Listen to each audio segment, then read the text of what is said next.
आप जानते हैं बजट 2026 में एनआरआईज के लिए क्या है, और अगर रेसिडेंट हैं, आपने कोई भी फॉरेन एक्सपेंडिचर किया है या फॉरेन में कोई एसेट है तो उनके लिए क्या चेंजेस आए हैं। तो जो सबसे पहला नोटिसेबल चेंज है वो ये है कि जो अगर आप ओवरसीज पैकेज पे जाते थे तो पहले टीसीएस पड़ता था 5 और 20%, उसको घटा के ले आए हैं 2%। हेल्थ और अगर आप एजुकेशन पे स्पेंड करते थे बाहर फॉरेन में तो उस पर जो टीसीएस रेट होता था वो 5%, उसको भी घटा के ले आए हैं 2%। दूसरा, अगर आपके पास एक फॉरेन एसेट्स है तो एक one time foreign asset disclosure scheme लाए हैं upon payment of some taxes and थोड़ी सी पेनल्टी।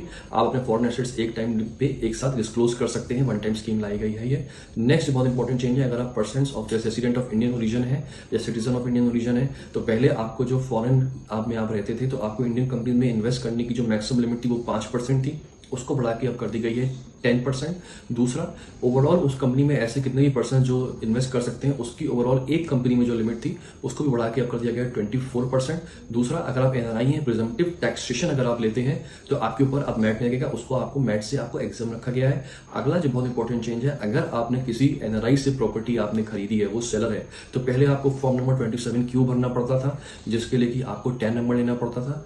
अब वो 10 नंबर्स लेने की रिक्वायरमेंट खत्म कर दी गई है, आप अपने पैन नंबर से ही रिटर्न भरे जा सकती है टीडीएस की, और अपना जो भी टीडीएस है आप जमा कर सकते हैं। स्पेशली 10 नंबर लेने की जरूरत नहीं है। ये थे इंपॉर्टेंट चेंजेस। Thank you.